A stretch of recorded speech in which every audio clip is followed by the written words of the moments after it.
Study IQ IAS, अब तैयारी हुई affordable. Why is it that we have to constantly criticize Nehru's foreign policy to substantiate today's foreign policy? Indira Gandhi ऐसे नहीं थी।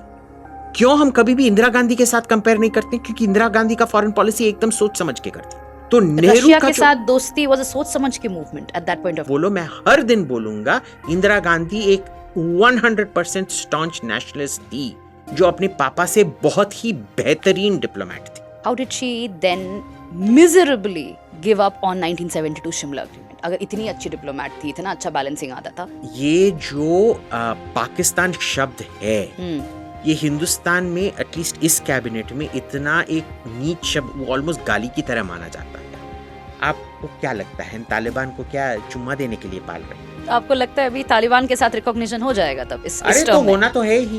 ये काफी डिप्लोमेटिकली खेल रहे हैं। ये बहुत डिप्लोमेटिकली खेल रहे हैं और मैं तो मानता हूँ कि जो नया तालिबान है वो बहुत ही feminist progressive. I will not agree with that. नहीं, बट प्रोग्रेसिव ठीक है कह सकते हैं, भाई देखिए, बहुत आसान सी चीज है। अगर अमेरिका जो सीरियन ऑपोजिशन, जो आईसिस और अलकायदा के स्प्लिंटर ग्रुप्स हैं, उनको मॉडरेट्स बुला सकता है, तो मैं हिंदुस्तान जरूर हमारे तालिबान भाइयों और बहनों को प्रोग्रेसिव फेमिनिस्ट डेमोक्रेटिक बुला सकता है। कि शी जिनपिंग बहुत बड़े घोंचू भी हैं, पर समझ लीजिए घोंचू बहुत खतरनाक भी होते हैं। हेलो एंड नमस्ते, मेरा नाम है डॉक्टर दीपानिता और आपका स्वागत है geopolitical dialogues bye study IQ। आज हमारे साथ है फिर से अभिजीत अय्यर मित्रा और आज हम बात करने वाले हैं India's foreign policy in the third term of Narendra Modi, तो नैमो 3.0 में। सबसे पहला क्वेश्चन ये है कि क्या हम कुछ ऐसा था कि जो चूक चुका है लास्ट टर्म में, जो हमें इस आने वाले टर्म में वी शुड कंप्लीट इट? नहीं, मेरे को नहीं लगता है इस थर्ड टर्म में कोई बड़ा फॉरेन पॉलिसी चेंजेस होने वाला है। वैसे देखिए, मोदी का फॉरेन पॉलिसी कभी चेंज के बारे में नहीं था, कंटिन्यूटी के बारे में था, बस ज्यादा प्रोफेशनल कंटिन्यूटी। जैसे नेहरू के नीचे वो जो बंदा था ना, कृष्णा मेनन, वो जाके जब नेहरू ने बोला कि सोवियत संघ के खिलाफ वोट करो 1956 में जब हंगरी का इन्वेजन हुआ था, उसने सोवियत संघ के पक्ष में वोट किया था और उसका कोई डिसिप्लिनरी एक्शन नहीं लिया गया, कुछ नहीं लिया गया। फालतू में जाके UN में अमेरिका को गाली गलौज देता था।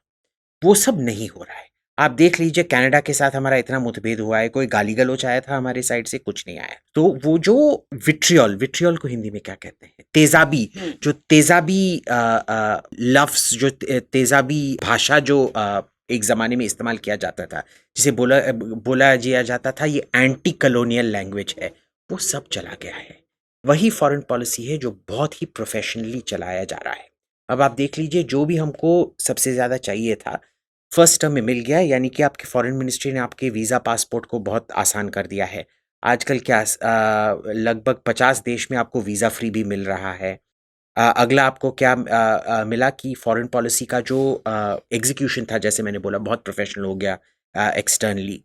अब बचा क्या है? बस UN सिक्योरिटी काउंसिल का मेंबरशिप। वो तो मेरे लाइफ टाइम में नहीं होगा, पर बाकी जो MTCR का मेंबरशिप था, जो NPT का ऑलमोस्ट मेंबरशिप, एक किस्म से मेंबरशिप है, वो सब हमको मिल गया है। तो ज्यादा कुछ बचा नहीं है अभी फॉरेन पॉलिसी में। मैं समझता हूँ थर्ड टर्म में पूरा का पूरा जो फोकस होगा वो इकोनॉमिक पॉलिसी पे होगा और इंफ्रास्ट्रक्चर पॉलिसी पे होगा। मैं यहाँ पे एक फंडामेंटल क्वेश्चन लेके आना चाहती हूँ, nothing to do with the third term. Why is it that we have to constantly criticise Nehru's foreign policy to substantiate today's foreign policy? क्योंकि हर चीज का एक मेजर होना चाहिए। देखिए, ब्रिटिश ने काफी सोच समझ के फॉरेन पॉलिसी बनाया था। नेहरू वो सोच समझते थे। प्रॉब्लम क्या था? एग्जीक्यूशन में प्रॉब्लम था। यानी कि हर थर्ड वर्ल्ड कंट्री में हमेशा, थर्ड वर्ल्ड कंट्री का मतलब ये नहीं होता है कि गरीब लोग रास्ते पे लेटे हुए होते हैं या भूख से मर रहे होते हैं। वो एक सिम्टम है। उसका अर्थ क्या है कि उसका रीजन क्या है कि आपका बहुत लो ह्यूमन कैपिटल डेवलपमेंट है। तो कैसे था कि जब ब्रिटिश वही सिविल सर्विस से, वही फॉरेन सर्विस से इतना बिना मतभेद का एक फॉरेन पॉलिसी चला रहे थे, बहुत सक्सेसफुली चला रहे थे, उसका प्रिंसिपल क्या था? आप रूस और चीन को कभी भी एक साथ नहीं होने दोगे। कि हिंदुस्तान एक शांति का एक द्वीप रहेगा और बाकी का सब तनाव होना चाहिए, ताकि कोई भी हिंदुस्तान पे आंख ना मारे। इसीलिए ब्रिटिश राज के समय कोई भी एक्सटर्नल, नहीं तो फिर अफगानिस्तान, उज्बेकिस्तान से आते रहते थे ना, सब रोक दिया। अब अभी नहीं, तुर्कों से शुरू नहीं हुआ, तुर्कों से पहले ही शुरू हुआ था। शाका सब कहाँ से आए थे? वैसे लोग मानते हैं कि आप और मैं आर्यन इन्वेडर्स हैं जो यूक्रेन से 3000 साल पहले आए थे और देश के आर्यन इन्वेजन नहीं है, Aryan migration, we have established that, but now moving agreed part है कि there are certain things that जो ब्रिटिश फॉरेन पॉलिसी में एस्टैब्लिश कर गई, but there is some credit that what Nehru did as an independent India, चाहे आप उस समय पे कॉस्मोपॉलिटनिज्म की बात करें या कुछ तो ऐसा था, but our narrative today is always criticising Nehru while substantiating. क्योंकि उनका जो एग्जीक्यूशन प्रॉब्लम्स थे वो इतने गंभीर थे। द बेस्ट एग्जाम्पल इज, आप श्रीनाथ राघवन का बुक पढ़िए, war and peace in modern India. वो सब जो भी जंग नेहरू के नीचे लड़े गए थे उसमें लड़े गए थे। मैं श्रीनाथ राघवन को बहुत एडमायर करता हूँ। क्यों? क्योंकि ठीक है, वो लेफ्टिस्ट सोच विचार के हैं, मैं राइटिस्ट सोच विचार का हूँ, ठीक है, बट वो कभी भी फैक्ट्स को छिपाते नहीं। उनका कंक्लूजन अलग हो सकता है, पर उनके फैक्ट सब कुछ वो टाप टाप टाप टाप करके एक के बाद एक डालेंगे। उसमें क्या आप देखेंगे कि नेहरू का जब भी कोई एक्शन लेने का ऑप्शन, एक विंडो खुलता था, वो एक्शन नहीं लेते थे और सिचुएशन इतनी बुरी तरह से बिगड़ जाती थी, उसके बाद ऑप्शन सब आपके बंद हो चुके थे, ठीक है। श्रीनाथ राघवन उसका एग्जैक्ट ऑपोजिट इंटरप्रिटेशन देते हैं, पर आप खुद अपने खुले दिमाग से पढ़ के देखिए, जो भी एक उपलब्धि है आपके पास, अगर आपके पास बंदूक दिया गया है, आप देख रहे हो कि एक बंदा जिसने आपको खंजर से मारने की धमकी दी थी, वो आपके घर के बाहर घूम रहा है, आपका शूटिंग करने का ऑप्शन है। फिर वो सीढ़ी चढ़ रहा है आपके घर आने के लिए, तब भी आपका शूटिंग का ऑप्शन है। फिर वो आपके दरवाजा पे खटखटा रहा है, तब भी आपका शूटिंग का ऑप्शन है। फिर वो दरवाजा तोड़ रहा है, तब भी आपका शूटिंग का ऑप्शन है। आप जाके बेडरूम में बंद हो रहे हो, वो आके बेडरूम का दरवाजा बंद कर रहा है, तब भी आपका शूटिंग का ऑप्शन है, आप शूट नहीं कर रहे हो। फाइनली वो जितना दूरी आप में और मेरे में आ जाता है। अब इस दूरी में पिस्तौल का क्या फायदा? अगर आपके पास पिस्तौल और उसके पास बस खंजर है, पिस्तौल का एडवांटेज रहा, पर जब वो आपके 2 फीट के अंदर आ गया तो पिस्तौल का तो एडवांटेज ही चला गया ना। 1962। तो यही, नॉट जस्ट 1962, आप देख लीजिए जूनागढ़, हैदराबाद, सब चीज में जूनागढ़ हैदराबाद क्यों बचा? वो सरदार पटेल की वजह से बचा, क्योंकि वो सब एक्शंस लिए गए जब नेहरू हिंदुस्तान में नहीं थे और सरदार पटेल ये चला रहे थे। तो देखिए, इंदिरा गांधी ऐसे नहीं थी। क्यों हम कभी भी इंदिरा गांधी के साथ कंपेयर नहीं करते? क्योंकि इंदिरा गांधी का फॉरेन पॉलिसी एकदम सोच समझ के करती थी। तो नेहरू का साथ दोस्ती वाज अ सोच समझ के movement at that point of time. बिल्कुल, जो रशिया के साथ Indo USSR friendship treaty sign किया गया था 1971 के पहले, वो इसलिए किया गया था क्योंकि चीन और अमेरिका एक किस्म से एक साथ हो गए थे पाकिस्तान के समर्थन में। ये इंदिरा गांधी को बहुत अच्छी तरह से पता था। तो इंदिरा गांधी ने वो किया जो उनके पिताश्री ने नहीं किया। उनके पिताश्री जाके यूएन में कोई भाषण देते, फिर जाके अफ्रीकन यूनियन, उन दिनों अफ्रीकन यूनियन नहीं था, पर कई अफ्रीकन देश में जाके रोते, फिर जाके इंडोनेशिया में जाके नाम का ये करते और पूरा सब ध्वस्त हो जाता, कुछ नहीं करते। इंदिरा गांधी ऐसे नहीं। तो हम क्यों बोलते हैं कि नेहरू के साथ कंपेयर करो? क्योंकि इस देश में एक ये है कि इंदिरा गांधी इतनी बड़ी डिप्लोमेट नहीं थी जितने कि उनके पापा थे। पर अगर आप मेरे को कंपैरिजन करने को बोलो, मैं हर दिन बोलूंगा इंदिरा गांधी एक 100% स्टॉन्च नेशनलिस्ट थी, जो अपने पापा से बहुत ही बेहतरीन डिप्लोमेट थी।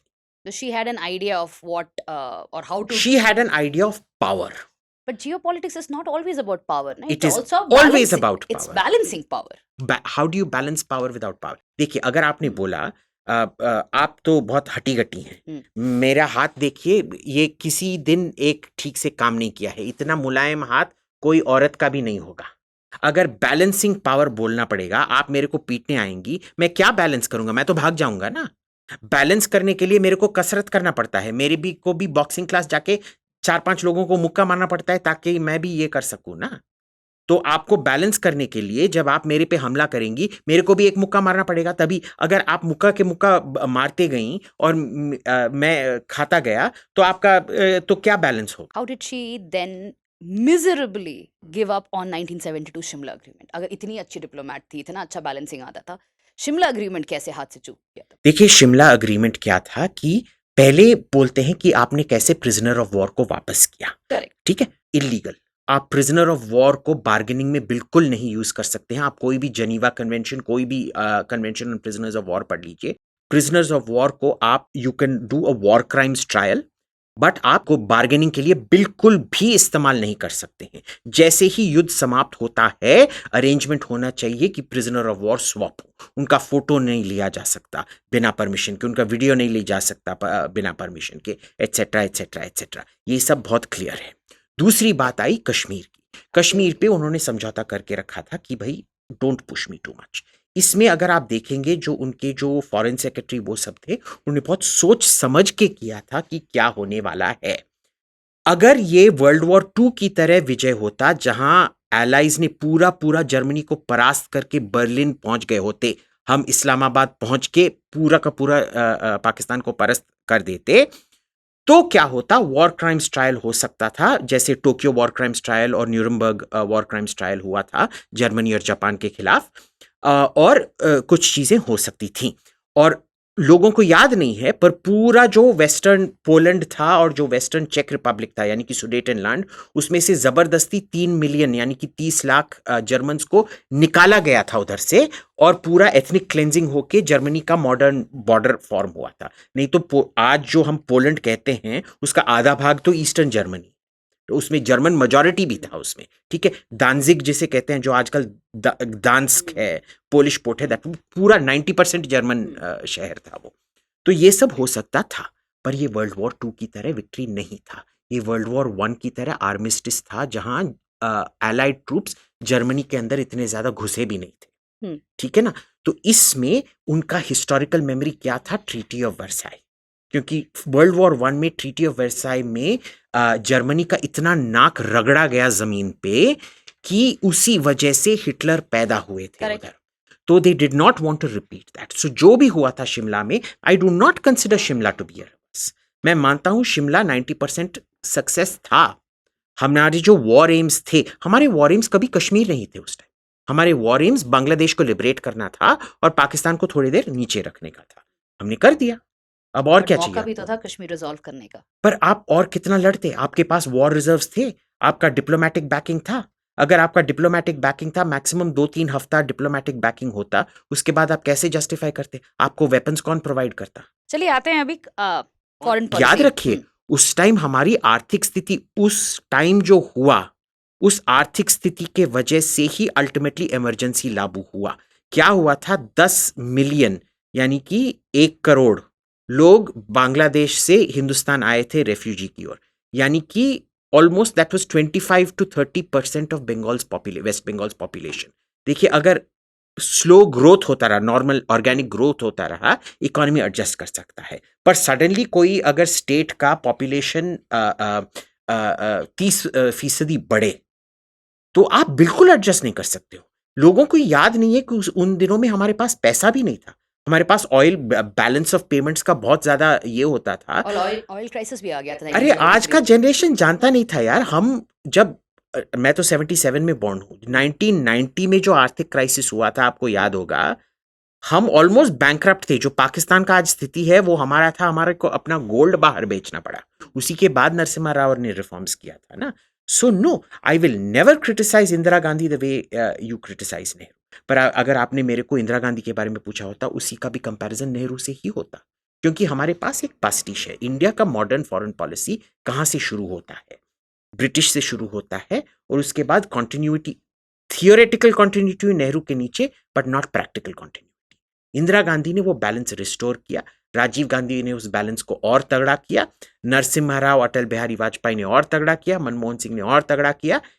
And the main thing that Modi introduced to this was professionalism. क्योंकि इसके पहले जब से नेहरू आए थे, इतना पर्सनलाइज हो गया था policy. Personalisation of policy is not a good issue. अगर आपको कोई अमेरिकन अच्छा नहीं लगा, बर्दाश्त करो यार, बर्दाश्त कर लो। ये टेम्पर खोना कि भाई ये मेरे को बोल रहा था कि you know apparently he went for a party in New York and his the host told him, Mr. Prime Minister, you know, the total net worth of people here is more than the GDP of India. और वो इतना गुस्सा गए थे, भाई बोल रहा है सच ही तो है, तो इसमें गुस्सा होने की क्या बात है? अगर कोई आके बोलेगा मेरे से भाई अंबानी का जो अंतिला में एक दरवाजा है ना वो तेरे पूरे नेटवर्क से ज्यादा है, ये सच बात है भाई, इसमें गुस्सा होने की क्या बात है? Okay, coming back to the topic of the podcast. Riyasi happened. Terrorist attacks continue. Why was there no aggressive stand taken by India? क्यों कोई aggressive statement या stand क्यों नहीं लिया गया? बहुत अच्छा सवाल है। 3 चीजें हैं। पहला तो ये है कि रियासी में ही नहीं हुआ, उसी हफ्ते 3 दिन में 3 अटैक हुए। वो क्यों हुए? क्योंकि जो अगर आप मानेंगे कि ये बहुत बड़ा इलेक्ट्रल सेटबैक था मोदी के लिए, इमीडिएटली उसके बाद होता है। बिल्कुल लास्ट टाइम इलेक्शन के पहले पुलवामा हुआ था, करेक्ट। इस बार बिल्कुल इलेक्शन के बाद होता है, नंबर 1। नंबर 2 ये होता है जब स्वेरिंग इन सेरेमनी के ठीक 1 घंटे पहले, ऑलमोस्ट 1 घंटे पहले। हम वी ऑल नो कि ये किस लिए है। अब इसमें इसको समझने के लिए आपको माओ का रेड बुक पढ़ना पड़ेगा, क्योंकि उसमें लिखा है you create contradictions of purpose, यानी कि जो सरकार अपने नागरिकों के लिए भला चाहता है उसको ऐसे स्थिति में लगा दो कि वो अपने नागरिकों पर ही आतंक मचा दे, यानी कि सिक्योरिटी कवर डाल दे, उनके मूवमेंट से उधर टूरिज्म बंद कर दे, एटसेट्रा एटसेट्रा एटसेट्रा। वो ये सरकार बिल्कुल ही नहीं करने वाली, क्योंकि ये जो नॉर्मलाइजेशन हो रहा है कश्मीर में, पहले आपको याद नहीं होगा पर अगर लोग कश्मीर जाते थे होटल रूम बहुत सस्ते होते थे, विंटर में ठीक है थोड़ा ज्यादा हो जाता था स्कीइंग सीजन के लिए। दिल्ली में आपको एक 5 स्टार मैक्सिमम 12,000 तक का मिल जाएगा, ठीक है। जो एयरपोर्ट के पास जो 5 स्टार है मैरियट शैरियट, उनमें भी आपको 7-8 हजार का प्रति रात रूम मिल जाएगा। कश्मीर में ऐसे एक 5 स्टार में रूम नहीं है जो आपको 30,000 से नीचे मिलेगा। उधर इतना टूरिज्म बूम हो रहा है, तो नॉर्मलाइजेशन हो गया है। इंसर्जेंसी नहीं है, आतंकवाद और इंसर्जेंसी में बहुत फर्क होता है। आतंकवाद तब होता है जब ठक ठक ठक करके होता है, इंसर्जेंसी तब होता है जब ठक ठक ठक ठक ठक ठक ठक ठक होते रहता है, ठीक है। सो देयर इज इंसर्जेंसी नहीं है, आतंकवाद आते रहेगा। ये क्या था? इमेज क्रिएट करने के लिए कि आतंकवाद इंसर्जेंसी खत्म नहीं हुआ है, कश्मीर की जो आजादी की जो जंग है वो अभी भी चल रही। तो तीसरा था इमेजिंग का। अब इन तीनों में आप देख लीजिए, पहले तो सरकार अभी फॉर्म नहीं हुआ था, शपथ नहीं लिया था, कैबिनेट अनाउंस नहीं हुआ था, so it is not appropriate to be making statements on it. दूसरी बात क्या है कि अगर हुआ भी था, जो इंडिया करेगा वो खुद अपने टाइम पे करेगा, जब करना चाहता है, जहां करना चाहता है। पुलवामा के बाद जब हमने बालाकोट स्ट्राइक किया, कितना 1-1.5 महीना लग गया ना, we took our own time. जब सर्जिकल स्ट्राइक हमने किया था उसके पहले उरी में, तो उस टाइम भी काफी सारा टाइम लगा था ना हमको स्ट्राइक करने में। तो हम जो करना है करेंगे, बस छत से हम चीखने वाले नहीं हैं कि ये करेंगे वो करेंगे करके।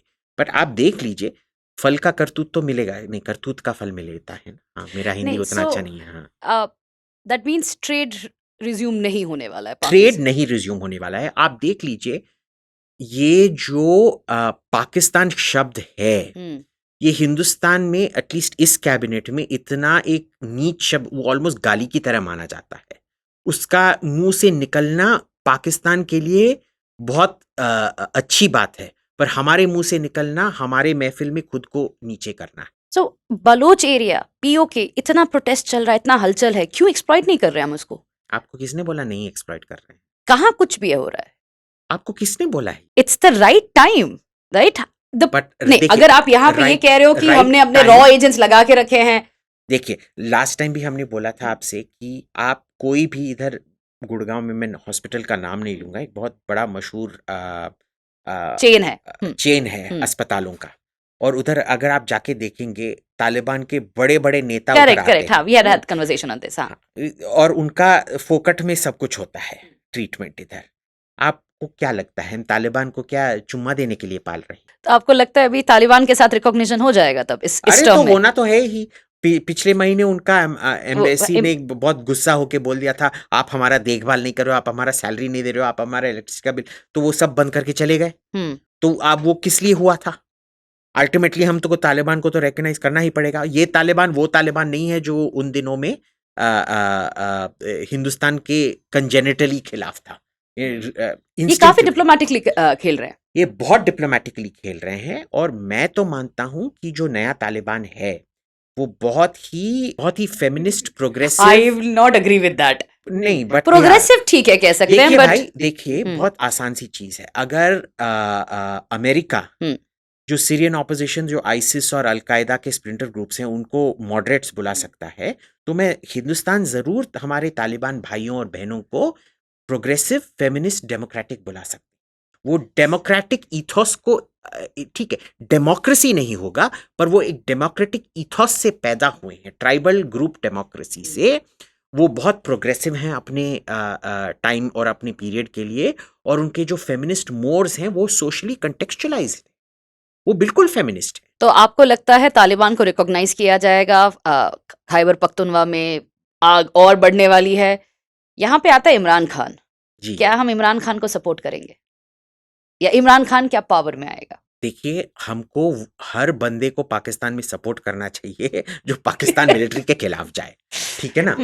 केसेस हट रही हैं उनसे। So many cases have been now कि नहीं है, ये भी नहीं है। देखते रहते हैं क्या होता है। पर देखिए, हम्म। पाकिस्तान मिलिट्री का एक चीज है, जब अब डायरेक्टली उनके खिलाफ जाओगे, वो आपके पॉलिटिकल डिस्पेंसेशन के साथ समझौता कर लेंगे, पर आपसे समझौता नहीं करेंगे। जैसे नवाज शरीफ का पार्टी अब सत्ता में है, पर नवाज शरीफ फिर से कभी भी प्रधानमंत्री नहीं बनने देंगे। तो वो क्या कहते हैं, वजीर आजम। हाँ, वजीर आजम नहीं बनने। इमरान खान के साथ भी शायद यही होगा। देखते रहते हैं क्या है। But I think Imran Khan सबसे बड़ा थ्रेट हो सकता था आर्मी के लिए, पर नहीं था, क्योंकि उसने एर्दोगान की तरह लॉन्ग गेम नहीं खेला। उसने जो एर्दोगान ने 20 साल में कर दिखाया अपने आर्मी के खिलाफ, ये 3-4 साल में करना चाहता था। कुछ भी रश नहीं करना चाहिए, ये क्रिकेट का गेम नहीं है। इस बंदे He's को not a good politician. He's not. Iran, Chabahar port का 10 ईयर कॉन्ट्रैक्ट मिल गया हमें, बट ईरान आजकल काफी क्लोज है चाइना के साथ। How are we going to balance Iran in the coming years? देखिए, हमको ईरान से क्या बैलेंस करना। आपके शिया सुन्नी डिवाइड की वजह से ईरान और पाकिस्तान तो एक साथ, आई मीन, हो तो सकते हैं। There is no such thing as never in geopolitics. Politics में भी नहीं है बस। इस बार अगर आप यूपी में देखेंगे, सब नॉन जाटव दलित्स ने एसपी को वोट किया। नहीं, बट इस पे हम अलग सा बात करेंगे। बट इसमें आप देख लो, श्योर ईरान एंड पाकिस्तान में कम टुगेदर। पर मैंने क्या बोला था, ब्रिटिश के टाइम से हमारा पॉलिसी क्या है, करके रखो, ठीक है। तो ये भी हमारा एक पॉलिसी है। चाबहार से प्रैक्टिकली आपको कुछ भी नहीं मिलने वाला है, क्योंकि पिछले 20 साल से आप चाबहार के बारे में सुनते आए, कुछ हुआ है? 20 साल में ये प्रोजेक्ट एग्जीक्यूशन नहीं हो पाया। We ran to get the project this बार। हाँ, क्यों? क्योंकि ईरान पे लेवरेज मेंटेन करने के लिए। जैसे ईरान का इंटरनेशनल आइसोलेशन खत्म हो जाता है, पहले तो जब इंटरनेशनल आइसोलेशन होता भी है तब भी वो चाबहार से आपको करने नहीं देते हैं जो आप करना चाहते हैं, क्योंकि वो ये नहीं अलाउ करते कि इंडिया अपना अफगानिस्तान पॉलिसी चाबहार से चलाए। वो चाहते हैं कि इंडिया ईरान का पॉलिसी हेल्प करे चाबहार से चलाने के लिए, ठीक है। So it has always, if you talk to the ambassador जो ईरान में रह चुके हैं अब तक, किसी का भी अच्छा ओपिनियन नहीं है ईरान का, कि इन लोगों ने हर मौके पे हमको टोका है अपने चीज करने के लिए उधर से। पर हम चाबहार को इसलिए चाहते हैं ताकि हमको थोड़ा लेवरेज हो। आईएनएसटीसी इंटरनेशनल लॉ, देखो ये आई नो, बट अगर आप देख लीजिए उसमें आइटम्स किस किस चीज़ों के बारे में बात की जा रही है। जो कैपिटल आउटले है बहुत ज़्यादा है, और जो एक्सपेक्टेड रिटर्न्स हैं, क्योंकि वो रूस से ही जाना पड़ेगा उसको, वो नॉन एग्जिस्टेंट है। उन दिनों में जब आईपीआई पाइपलाइन के बारे में बात कर रहे थे और हमने बोला आई पाइपलाइन होना चाहिए, आईपीआई नहीं होना चाहिए, उसका उस टाइम का कॉस्ट क्या $30 बिलियन था, वो submarine pipeline, under water pipeline ले करने के लिए। अब तो इन्फ्लेशन ले लो, $50-60 बिलियन हो गया होगा, है ना। तो ये कभी भी मुमकिन नहीं है, एज अपोज टू से दी I2U2 कॉरिडोर, जो आईमेक बन गया है अब। उसमें अगर आप देखेंगे वो क्या था, सोलर एनर्जी का एक्सपोर्ट, इलेक्ट्रॉनिक गुड्स का फ्री मूवमेंट, ये सब वो बहुत अच्छी तरह से सोचा समझा गया है। वो अभी कोल्ड स्टोरेज में है, क्योंकि जो गाजा में चल रहा है, और ऑफ कोर्स सब अरब कंट्रीज एक्चुअली इजराइल को प्राइवेट में बोल रहे हैं, पब्लिक में बोल रहे हैं very bad. Now we had this discussion in a different podcast जहाँ पे Mudassir had also talked about it, that Arab countries are waiting कि एक ऐसा टाइम आएगा जब ये शांत होगा और आईमेक पे काम शुरू होगा. बिल्कुल, हाँ. Let's come to China. China के साथ क्या होने वाला है? What are we, border skirmishes resolve होंगी? क्या अभी आज की न्यूज़पेपर में आया कि तिब्बत का रीनेमिंग होने वाला है क्योंकि China is stopping Indus water? देखिए, इसमें अगर आप देखेंगे पानी का जो फ्लो है, हम्म. इसमें बहुत सारा मिस इन्फॉर्मेशन चलता है. चाइना डिटेल्स नहीं देता है हमें जो ना. वो, हाँ, नहीं, we have enough details, we have collected it on our side. Hmm. जो जॉर्ज वर्गीस थे ना, जो बहुत हम्म. वरिष्ठ पत्रकार थे इंडियन एक्सप्रेस में, Correct, one of the correct, हाँ. Most respectable people who used to talk on water. वो एक जमाने के पत्रकार थे जो साइड्स नहीं लेते थे किसी में, बस फैक्ट्स Facts. Facts facts. उन्होंने पूरा का पूरा सर्वे कर रखा था उस एरिया का. वो रिपोर्ट जब उन्होंने सरकार को दी, सरकार ने उसको जला डाला. हम्म.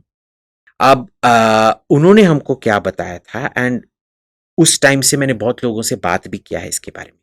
जो अरुणाचल से जो ब्रह्मपुत्र का फ्लो है, 98% जो है उधर, जो रेनवर्ड जोन और लीवर्ड जोन होता है. लीवर्ड जोन यानी कि अगर एक पहाड़ ऐसा है तो बादल ऐसे आ रहे हैं तो इधर बारिश पड़ता है, और इस साइड ऑलमोस्ट रेगिस्तान की तरह होता है. इसीलिए तिब्बत रेगिस्तान की तरह लगता है. ठीक है ना.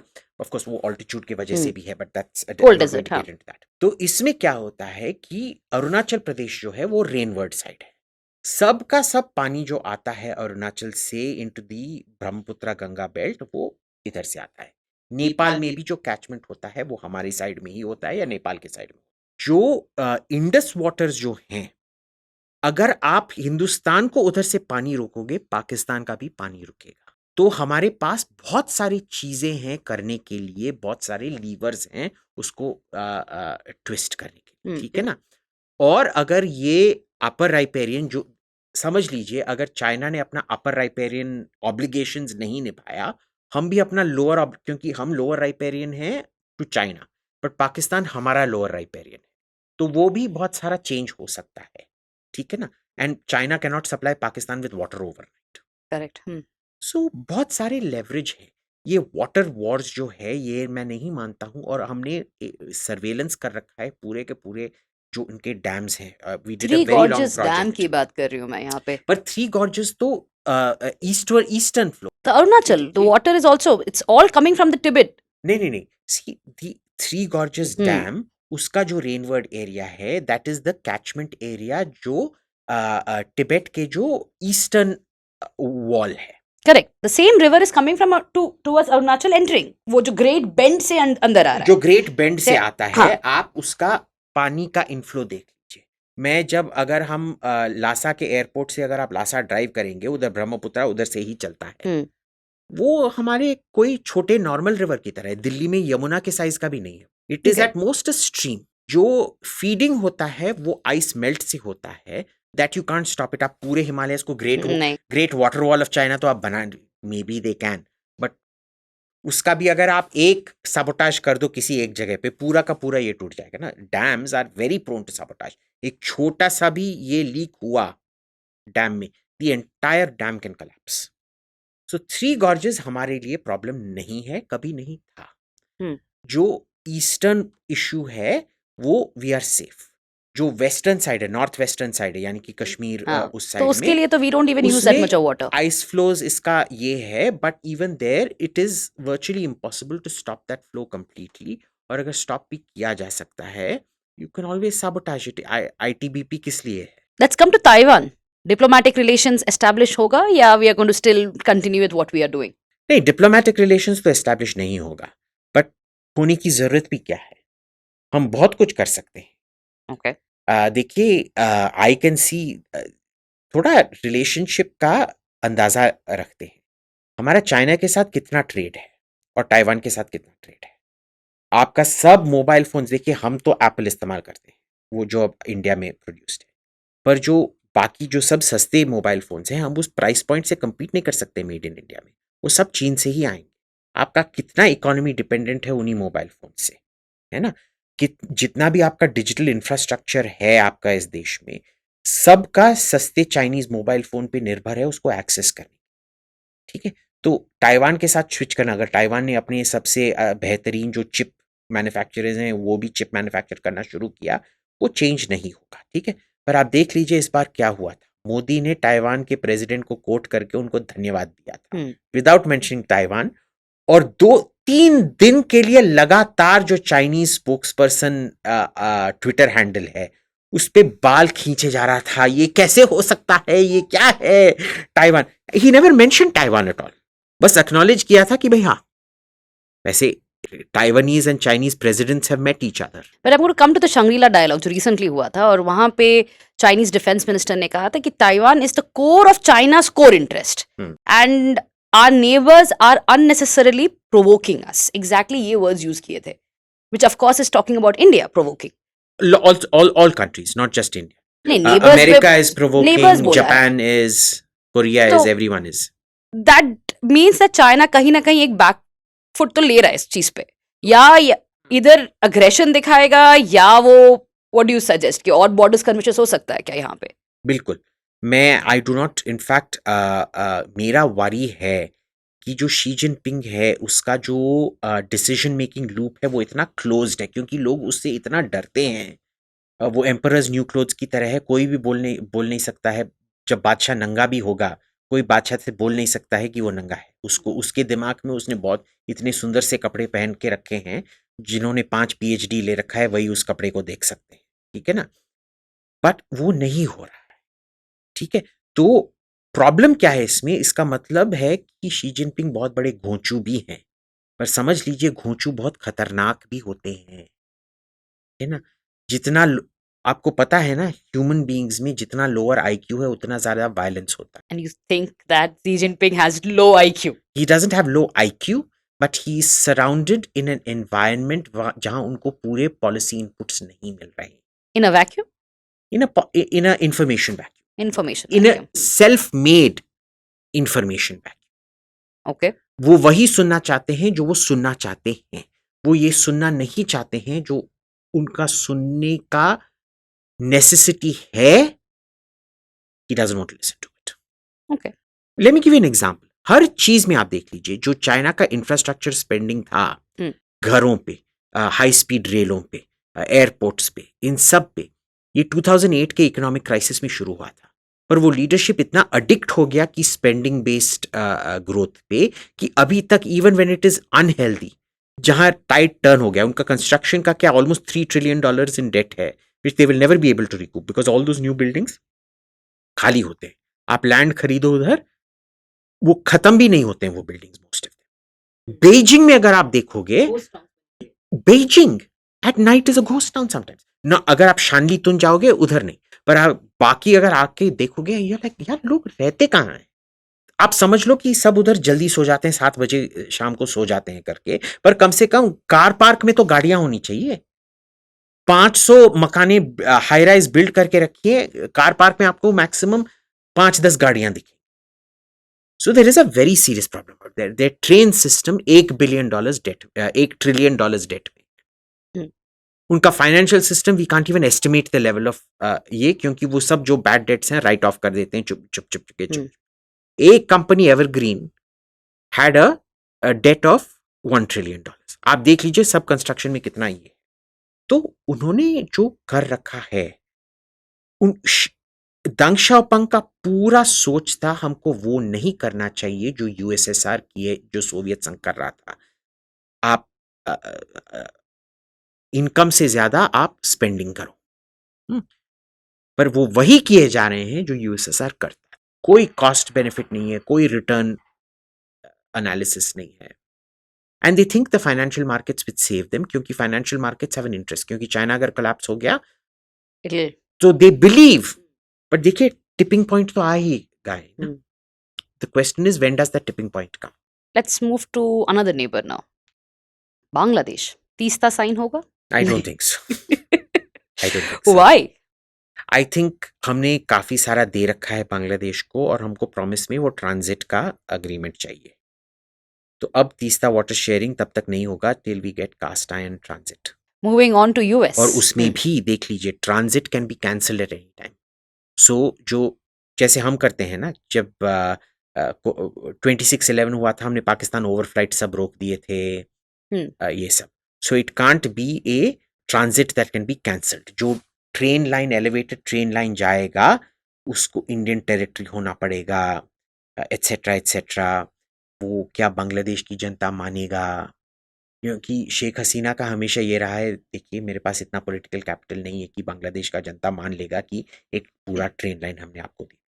पर हमारा ये है कि भाई अगर तुम हमको नहीं देते और उसका सॉवरेनिटी नहीं देते हो, that you can't cut off this thing. आपको याद है बर्लिन में यही हुआ था, बर्लिन ब्लॉकेड में क्या हुआ था? जो बर्लिन एयरलिफ्ट हुआ था 1940 कब था? लेट 40s, हाँ। Late 40s। जब उसमें क्या था, ईस्ट और वेस्ट जर्मनी डिवाइडेड था, पर ईस्ट जर्मनी के बीच में वेस्ट बर्लिन डिवाइड हो गया था, और उसको सरेंडर करवाने के लिए उन्होंने सब रोड्स काट दिए, बोला था रोड्स कंस्ट्रक्शन में है, रेल रोड कंस्ट्रक्शन पे है, तो रेल और रोड बंद करा दिया, एनक्लेव बन गया था। एनक्लेव बन गया था, ब्लॉकेड हो गया था। तो इन्होंने क्या किया कि एयर रूट को वो बंद नहीं कर सकते थे, तो हमने एयर रूट इस्तेमाल करके, हमने नहीं, अमेरिकन ने एयर रूट इस्तेमाल करके इनको सप्लाई किया। अब देखिए हम तो ऑलरेडी हम तो एयर रूट से ही सप्लाई कर रहे हैं ना, हमको क्या चाहिए, लैंड रूट चाहिए। तो ऐसे नहीं हो सकता कि हम आपको कुछ टैंजिबल दें और आप हमको उसके रिटर्न बदले में कुछ टैंजिबल ना। Now it's going to be a quid pro quo coming forward. Okay. US elections are coming up. Trump और Biden. देखिए मेरा पूरा का पूरा विश्वास है, या तो वो ट्रंप को जेल में डाल देंगे या उसको मार डाल देंगे। No, no, no, no, no. I think he's going to come to power. I hope if he contest the election वो जीतेंगे, पर अगर वो इलेक्शन नहीं, और वो भी अगर इलेक्शन मैनिपुलेशन ना हो, देख लीजिए जो ईवीएम्स हैं उनके उधर, वो इतना। You think Democrats have so much power right now? जबकि Republicans are making so much of. No they are not, the institutions are controlled. देखिए आप समझ रहे हैं कि ओनली डेमोक्रेट्स, जो कोर रिपब्लिकन्स हैं, जो यूनी पार्टी है, वो एंटी ट्रंप है। तो बहुत सारे रिपब्लिकन्स हैं जो ट्रंप को डेमोक्रेटिक दृष्टिकोण से ही देखते हैं, नंबर 1। नंबर 2, जो डेमोक्रेट्स का जो कंट्रोल है, अगर आप जाके देखें सर्वे 30 साल पहले, तो जब आप 30 साल से ज्यादा हो रहे थे, आप आस्ते आस्ते राइट में आओगे। तो Democrats used to get their votes from the under 30s, और जो ओवर 30s होते थे वो ज्यादातर रिपब्लिकन्स के लिए वोट। आजकल अगर आप लेटेस्ट पोल्स देखेंगे, लोग 50-60 साल के हो चुके हैं और अब भी वो लेफ्ट विंग दृष्टिकोण रखते हैं। So there is a whole movement of America to the left, जो माइग्रेशन हो रहा है उससे रीइंफोर्स हो रहा है, जो इंस्टीट्यूशनल कंट्रोल है डेमोक्रेट्स का। बट द रिपोर्ट्स जो अभी प्यू रिसर्च सेंटर का आया है, या कई सारे इलेक्टोरल रिपोर्ट्स जो आ रही हैं, वो दिखा रहा है कि people are ready to have Trump back but not Biden. No, people are ready to have Trump, हाँ, बट देखिए people are irrelevant in the situation. उनका इलेक्टोरल कॉलेज ऐसा है कि आप पॉपुलर वोट हार कर भी प्रेसिडेंसी जीत सकते हो, ठीक है ना। The ground reality still supports. और आपने देखा था लास्ट टाइम कितना हेरा फेरी हुआ था उनके इलेक्शन में। यार उनका इलेक्शन मैंने देखा है, झोपड़पट्टी में कॉर्पोरेशन स्कूल जो होता है, उनका जो हेड बॉय का इलेक्शन उससे बेहतर रन होता है। जो धारावी में जो डॉन बनेगा उधर, उसका अगर इलेक्शन होता है वो भी उससे बेहतर होता है। ओके, आपको पता है इनका ईवीएम कैसा होता है? पहले आपको पेपर पे मार्क करना पड़ता है और फिर उसको फीड करना पड़ता है, वो लाइट पढ़ के रीड करता है। This is one style, this is the most common style of EVM in America. वो मोर देन ऑफन रॉन्ग होता है। फिर दूसरा क्या होता है, direct punch. Extremely high rates of failure even in direct punch. How? क्योंकि उन्होंने क्या किया है, ओवर इंजीनियर किया है। Okay. एलसीडी स्क्रीन हर बार, क्योंकि उनका कॉस्ट बहुत ज्यादा है ना, हमारा कॉस्ट ईवीएम का बहुत कम है। We wanted a low cost EVM, right. उनके लिए cost is not an issue. तो उन्होंने ऐसे किया कि हर बार ईवीएम वो डिस्प्ले दिखाएगा कि कौन सा कैंडिडेट है, उसका चेहरा क्या है, आप उसके बारे में पढ़ सकते हैं। बिल्कुल एलसीडी, आप 5 स्टार होटल में जाएंगे तो उनका कंसीयर्ज के आगे ये सब होगा ना कि क्या क्या सर्विसेज हैं, ये वो 5 स्टार होटल की तरह बना के रखा है उन लोगों ने ईवीएम को। अब देखिए जितना टेक्नोलॉजी का एक इक्विलिब्रियम होता है, जैसे कि अभी भी जो स्टेल्थ एयरक्राफ्ट को डिटेक्ट कर सकते हैं वो वर्ल्ड वॉर 2 और 1950s के रेडार हैं, वो अभी भी स्टेल्थ एयरक्राफ्ट को डिटेक्ट कर सकते हैं। टेक्नोलॉजी जो मॉडर्न रेडार्स हैं, they are so sophisticated but they can't detect stealth. You have to depend on many But I want to radars. come back to why would Trump be assassinated or put to jail? Because Trump is such a huge threat to their system. Political witch hunt हो रहा है। देखिए जो जो Israel का जो नाकाबंदी था पूरे अरब वर्ल्ड में, 1-2 साल के अंदर ट्रंप ने उसको खत्म कर दिया। उस पे पता है आपको कितने हजारों करोड़ उसका इंडस्ट्री था इजराइल का पीस के लिए, कितने बार ट्रैक टू होते थे 5 स्टार होटलों में, तो 5 स्टार होटल का बिजनेस चौपट, जो सब बिजनेस क्लास चल के एयरलाइन माइल्स क्रिएट करते थे, एयरलाइंस का बिजनेस चौपट, जो इसको धंधा बना के टीवी पे आते थे उनका धंधा चौपट। These are very powerful people you're talking about. But no, again, he is the one who has come out and said कि भाई जेलेंस्की को बोल देगा कि भाई रशिया को जो करना है करो, we are not going to give taxpayers money to Ukraine. He's also told Israel कि जल्दी जल्दी निपटाओ, you are losing the PR war. So he is basically trying to resolve. But they in a different way, he is. resolve. So his message to Israel is कि भाई जो करना है जल्दी करो। अभी बाइडेन तुमको रोक रहा है। मैं क्या बोलूंगा, बाइडेन बोल रहा है कम करो कम करो कम करो, मैं क्या बोलूंगा 3 महीने तेरा टाइम है, उसके अंदर जो करना है पूरा बमबारी करना है तू कर। नहीं, मैं that is रोकूंगा। too extreme. No, but that is what he will do. He will give them a So why set won't he time. come to power? The Jewish are going to support him. They are not. The They are entire not. lobby. Because there is a thing about intellectualism, जो जितना ज्यादा intellectual होता है वो उतना ज्यादा अपनी self interest को कम देखता Okay. है। ये बहुत ही क्रिटिकल चीज है। देखिए जूज ने उसका बिल्कुल समर्थन नहीं किया था, इवन दो इजराइल के साथ सबसे ज्यादा peace deals, he had more peace deals signed between Israel and its neighbors than the previous 10-15 presidents did. Abraham Accords. 1948 से लेके 2016 तक जितने भी डील्स थे उससे कई गुना ज्यादा इसने करवाया। 15 देशों का, अरब कंट्रीज का नॉर्मलाइजेशन ट्रंप ने करवाया। जिमी कार्टर ने 1 करवाया है, बिल क्लिंटन ने 2 करवाया। That was it. बाकी नॉर्मलाइजेशन किसने किया? This guy did 15, 5 times the amount of all the previous presidents combined. And still you feel that there are corporates who are going to be against him. Corporate interest, देखिए युद्ध जो है सबके लिए बहुत अच्छा बिजनेस है। जो हम कहते हैं जो But why is Biden good news for them? He is physically incompetent to do it. Recently also even Barack Obama had to pull him out of the stage. देखिए अगर आप एक कॉरपोरेशन हो हम्म। और आपका प्रेसिडेंट है, वो एक पाकिस्तानी सीरियल में आता था ना, बुढ़ा सटिया गया है, तो बुढ़ा अगर सटियाया हुआ बुढ़ा है उधर, आप जो हेरा फेरी इधर करना चाहते हैं आप कर सकते हैं, पर अगर बुढ़ा सटिया नहीं गया है आप कुछ नहीं कर सकते, क्योंकि दादाजी दादी माँ बिल्कुल ठीक देखती कि आप क्या कर रहे हो, और फिर कान पकड़ के कान खिंचाई हो। So Biden is the ideal president. वो किसी चीज पर नहीं रोकेंगे बाइडेन को वापस लाने के लिए, और मैं ये मानता हूं कि बाइडेन को या तो गिरफ्तार करके जेल में भेजा जाएगा या उनको मार डाला जाएगा। क्योंकि आप गिरफ्तार भी करें, ट्रंप को, क्योंकि अगर आप जेल में भी, आप जेल से भी प्रेसिडेंशियल इलेक्शन कंटेस्ट कर सकते हैं, और शायद अगर जेल में जाएंगे उनके इतना सिंपैथी वेव होगा। आप देख लीजिए जब बिल क्लिंटन ने एक औरत के बलात्कार के लिए पेमेंट किया था कि इसके बारे में बात करो, हम चुपचाप से settlement, it is called an out of court settlement किया था, कुछ हुआ था? कुछ नहीं हुआ था। जब हंटर बाइडेन ने यही किया था एक औरत के साथ, कुछ हुआ था? कुछ नहीं हुआ था। पर ट्रंप के साथ क्यों? Political witch hunt, complete political witch hunt. और वो लोग बोलते हैं हम एक नंबर के बुद्धू हैं कि हम वापस जाके हमको भी टिप्पणी देना चाहिए कि ये पॉलिटिकल विच हंट चल रहा है, ट्रांसनेशनल रिप्रेशन चल रहा है, रिप्रेशन चल रहा है, ओके, तानाशाही हो रहा है। इंडिया के लिए कौन सही रहेगा? और न्यूयॉर्क टाइम्स और वॉशिंगटन पोस्ट गोदी मीडिया है। इंडिया के लिए कौन सही रहेगा? Of course at this point of time हमें नहीं इंटरफेयर करना चाहिए, but who is going to be good news with Biden coming to power? Do you think it's going to be good news? और देखिए बाइडेन प्रो इंडिया है, ये माना ही जाना चाहिए, और Trump is also likes India a lot, ठीक है। प्रॉब्लम क्या है कि बाइडेन जैसे बोला था ना, बुढ़ा सटिया गए, तो उनके नीचे जो सब उनके सेनापति I am just saying generals generally, but corporate leaders and state department में ही जो उनके ब्यूरोक्रेट्स हैं वो बहुत प्रोपेगेंडाइज्ड हैं, बहुत उनका जो वो वॉशिंगटन पोस्ट और न्यूयॉर्क टाइम्स में पढ़ते हैं उनको वो मानते हैं कि यही सच है, ठीक है। तो इसमें क्या है कि वो वही करेंगे जो वो करना चाहते हैं, क्योंकि उनके ऊपर एक राष्ट्रपति नहीं है जो उनको कंट्रोल कर सके, ठीक है ना।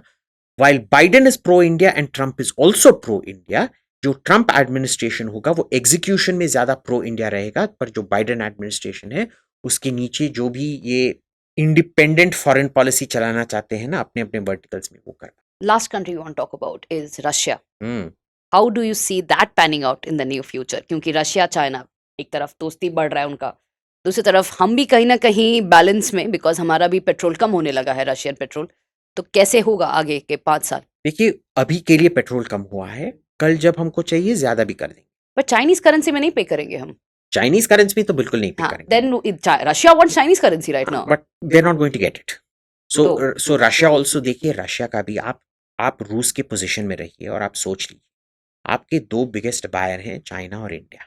क्या आप चाइना पे इतना निर्भर हो सकते हैं कि आप चाइनीज करेंसी पे ही इंसिस्ट करोगे? नहीं ना। बट वेपन्स आपके भी भी तो चाइना ही options- दे रहा है ना। नहीं, वेपन्स चाइना नहीं दे रहा है, एम्यूनिशन Lot दे of- रहा है, but people under estimate, in fact China is not giving them much at all. सबसे ज्यादा इनपुट्स आए हैं ईरान से, विच इज ड्रोन्स, क्योंकि ईरान ने एक नीश कैपेबिलिटी क्रिएट करके रखा था उसका, और दूसरा रशिया का प्रोडक्शन जो एम्यूनिशन का है, it is unsurpassed in the world. But it's also not technologically as You advanced. don't need it to be. Ukraine is not a technologically advanced तो war. वॉर तो जीत नहीं पा रहा है ना इसलिए। Ukraine is a world war one style trench war. Hmm. उसके लिए जो वर्ल्ड वॉर वन में इस्तेमाल हुआ था propeller aircraft, which is a drone is essentially an unmanned propeller aircraft, और आर्टिलरी और ट्रेंचेस, वही इस्तेमाल हो रहा है। और देखिए nobody has to win, you win just by sheer attrition. World war कितने साल के लिए, वर्ल्ड वॉर वन कितने साल के लिए चला? 4 साल के लिए चला, और अल्टीमेटली जर्मनी का क्या हुआ? हंगर आ गया, उनके सब रिजर्व्स चले गए, and then they surrendered. You can win a war through pure attrition like that. So it is not necessary कि आप वर्ल्ड वॉर 2 की तरह बर्लिन में जाके राइक्सटाग पे अपना झंडा गाड़ो। रूस को तो आप डिफीट नहीं कर सकते, ठीक है। आई मीन यूक्रेन के दिमाग में है कि वो फिनलैंड है, पर आपको याद भी रखना चाहिए जो रूस ने फिनलैंड के खिलाफ इस्तेमाल किया था, वो रोकोसोव्स्की का वो और ज़ुकोव ने जो ये निकाला था, क्या था वो? ब्लिट्सक्रीग का बाप था वो। It was actually the original combined arms fast attacks. वो इन्होंने काम तमाम कर दिया था। यूक्रेन ने काम तमाम करके उन्होंने एसिमेट्रिक पे नहीं अड़े रहे, क्योंकि उनका लैंड इतना बड़ा है, उन्होंने सिमेट्रिक का सिमेट्रिक किया। Okay, so that's why you से प्रोलॉन्ग हो रहा है, प्रोलॉन्ग होते जा रहा है। और अब उनका देखिए रूस के पास कितने मिलियन लोग हैं, कितना मिलियन आर्मी है, और यूक्रेन का देख लीजिए। At some point the losses will overtake, morale will go down. Collapse.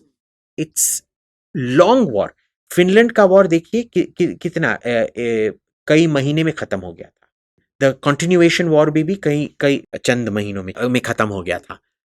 Ukraine is 2 years in running, अभी ये 3-4 साल और चलेगा। Okay, so last question on the foreign policy. Vishwaguru or Vishwamitra? Vishwamitra. Vishwamitra. So no global hegemonic ambition was going to be पर there. मैं ये भी नहीं मानता हूं कि कोई वो विश्व गुरु में हेजेमोनिक एम्बिशंस थे। गुरु क्या करता है? गुरु अपने शिष्य का साथ देता है, कभी उसके विजय को अपना नहीं मानता है। द्रोणाचार्य ने कभी ये नहीं बोला था कि अर्जुन का विक्ट्री मेरा विक्ट्री है। अर्जुन का विक्ट्री अर्जुन का विक्ट्री। So global south में then we are going to be friends of all. हाँ. But are we going to be the leader of the global south? Let me put it in English words, geopolitical words. Leader बनेंगे या हम global south का voice बनेंगे? हम बोलेंगे हम leader बनना चाहते हैं, पर वो हम इसीलिए करते हैं क्योंकि अभी हम लो इनकम कंट्री हैं। जैसे ही हम मीडियम इसीलिए मैं मानता हूं कि मोदी इस बार आर्थिक इंडस्ट्रियलाइजेशन पे फोकस करेंगे, क्योंकि जब हम से 7-8 हजार डॉलर तक के ब्रैकेट में आ जाएंगे तो थर्ड वर्ल्ड का लीडरशिप भी कर सकते हैं, पर नेगोशिएशन भी कर सकते हैं, क्योंकि हमारे जो रिक्वायरमेंट्स होंगे वो काफी ज्यादा बदल गए। अभी हमारे रिक्वायरमेंट्स क्या हैं? गरीबों के लिए शौचालय बनाना, गरीबों के लिए इलेक्ट्रिसिटी देना, गरीबों के लिए एक हेल्थ सिक्योरिटी देना। पर जब हम 7-8-9 हजार पर कैपिटा इनकम पे आ जाते हैं, तब उनके लिए ये सब हम देखेंगे नहीं, हम कुछ और देखेंगे। तो हमारा अफ्रीका से और जो थर्ड वर्ल्ड है उससे जो रिश्ता है वो कायम भी रहेगा और किस्म से टूटेगा भी। टूटेगा कैसे? टूटेगा नहीं, पर हमारे इंटरेस्ट बदल जाएंगे, इंटरेस्ट क्योंकि उस time there is the Kuznets curve जो बोलता है कि जैसे ही एक देश ज्यादा अमीर होते रहता है तो सब्सिस्टेंस के बगैर वो क्वालिटी ऑफ लाइफ देखना शुरू करता है। अभी तक हमारे सब रिक्वायरमेंट सब्सिस्टेंस के रिक्वायरमेंट्स हैं। उस पॉइंट पे हम एयर क्वालिटी इंडेक्स देखें, हम सस्टेनेबिलिटी देखें। I hope that's in my lifetime.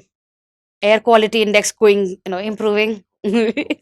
So, but the हाँ, गुड थिंग इज अगर हम नहीं भी देखेंगे, हाँ, आप और मैं जल्दी से कैंसर से मर जाएंगे इतने प्रदूषित एयर से, that is, और हम जल्दी से मर जाएंगे। that से is come, I mean, very low. Technically वो क्या है, प्यार किया तो डरना क्या, घुट घुट आहें भरना क्या, उसकी तरह हम घुट घुट के, ठीक है थोड़ा घुट घुट होगा पर फिर मर ही जाए। हाँ, राइट, बट सो एक चीज यहाँ पे जो समझ में आया पॉडकास्ट में, that we are going to see more of continuity, professional continuity, rather than change in the next term that's going to come. Thank you so much for joining me today, Abhijit, and thank you to all of you for joining me in this geopolitical dialogues. मिलते हैं जल्दी। Study IQ IAS, अब तैयारी हुई affordable.